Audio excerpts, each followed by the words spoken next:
राधे राधे दोस्तों। ज्येष्ठ मास अध्याय 21वां। दत्तात्रेय जी कहने लगे कि हे राजन सुनिए, मैं विधि पूर्वक एकादशी के व्रत को कहता हूँ।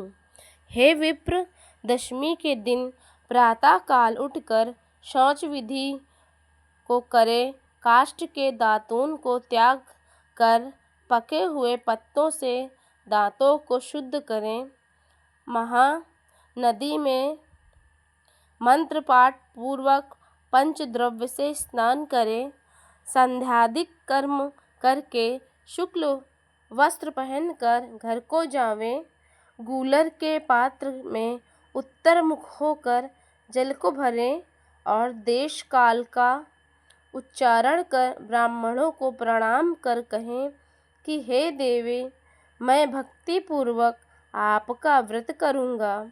हे राजन, दशमी के दिन दूसरे के घर का अन्य 2 बार भोजन, मांस, शौर्य तथा शरीर में तेल लगाना त्याग दें।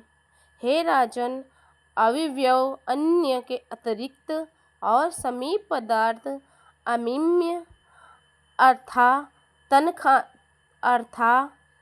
तन खाने योग्य पदार्थ कहे गए हैं। अर्थात दशमी के दिन प्रतिदिन थोड़ा सा अमिज्ञ अन्न का भोजन ही करें। रात्रि में कथा श्रवण तथा जागरण करें। इसके पश्चात सूर्योदय होने पर निर्मल जल से स्नान करें। पूजा गृह में आकर संध्या आदि नित्य कर्म को करें। इसका एकादशी के दिन चित्त में किसी प्रकार का विकार उत्पन्न नहीं होना चाहिए तथा प्रकृति के विषयों में को न लगावें और सहस्त्र नाम का पाठ कर तुलसी दल से भगवान श्री हरि विष्णु का पूजन करवें तथा पुरुषा सूक्त तथा प्रवनन मंत्रों से जनार्दन भगवान का अभिषेक करें। औषधि शयन स्त्री के साथ वार्तालाप, क्रोध, कटु वचन, आलय, काष्ठ के दातून से दांतों को मर्दन एकादशी व्रत के फल को चाहने वाला इन सब कर्मों को न करें और प्रत्येक प्रहर भगवान विष्णु का पूजन करना चाहिए। इसी तरह गाना बाजा बजाते हुए सारा दिन तथा रात व्यतीत कर देना चाहिए और उत्सव आदि मनावें।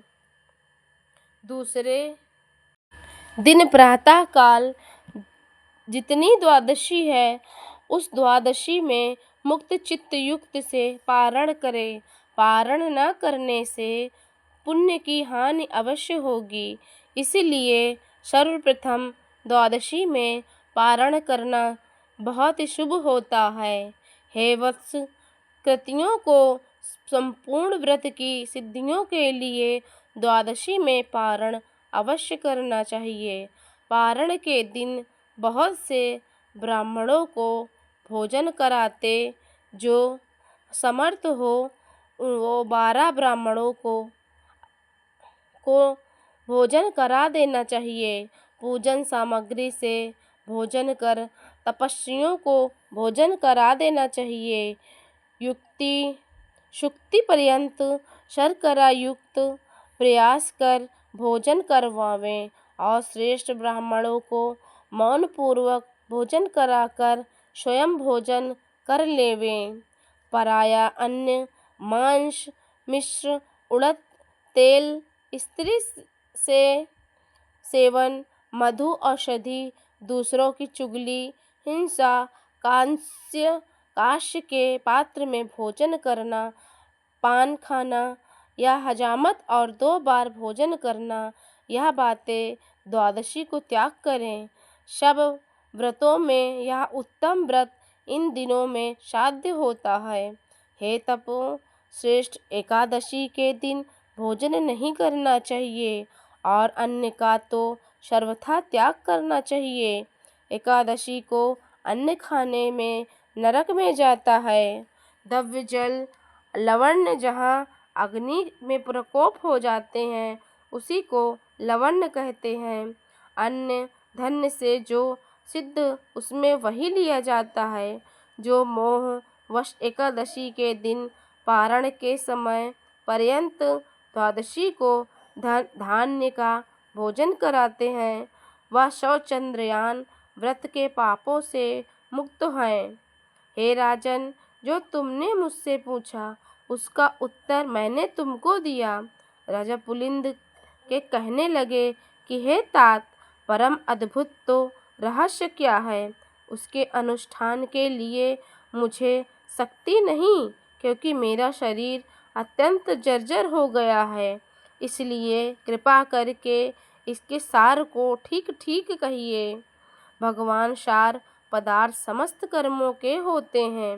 दत्तात्रेय जी बोले, हे महर्षियों, मैं परम अद्भुत रहस्य तुमसे कहता हूँ, जिसके अनुष्ठान मात्र से समस्त कार्य सफल होते हैं। हे राजन, श्रेष्ठ मास के शुक्ल पक्ष की एकादशी को निर्जल व्रत करो। इसके करने से सब पूर्ण हो जाता है, इसमें कोई संक्षिप्त नहीं है। राजा पुलिंद बोले कि हे दत्तात्रेय जी, ज्येष्ठ मास की एकादशी निर्जला क्यों हुई? दत्तात्रेय जी कहने लगे कि हे राजा, प्रथम राजा प्राचीन नगरी में एकादशी के दिन संपूर्ण व्रत जल रहित किया, इसलिए यह एकादशी जल वर्जित हुई, जिसका नाम निर्जला नाम से प्रसिद्ध हुई। एकादशी पापों का नाश करने वाली कही गई है। यह कहकर दत्तात्रेय जी चले गए। इसके पश्चात राजा पुलिंद ने भी इसको विधि पूर्वक किया। इस एकादशी के अनुष्ठान मात्र से राजा पुलिंद दूसरे जन्म में प्रहलाद नाम से भगवान का श्रेष्ठ हिरण्यकश्यप का पुत्र हुआ। श्री वेद व्यास जी बोले कि हे भीमसेन, यह प्राचीन इतिहास मैंने तुमको कहा।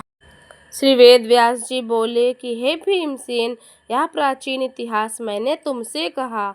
इसके श्रवण मात्र से तुम्हारे सब संशय दूर हो जाएंगे। अब तुम क्या तुम सुनना चाहते हो? तब भीमसेन कहने लगे कि हे पितामह, आपकी कृपा से सब मोह नष्ट हो गया है और मुझको स्मरण शक्ति मिली है। हे तात, व्रत करने के लिए मैं तैयार बैठा हूँ।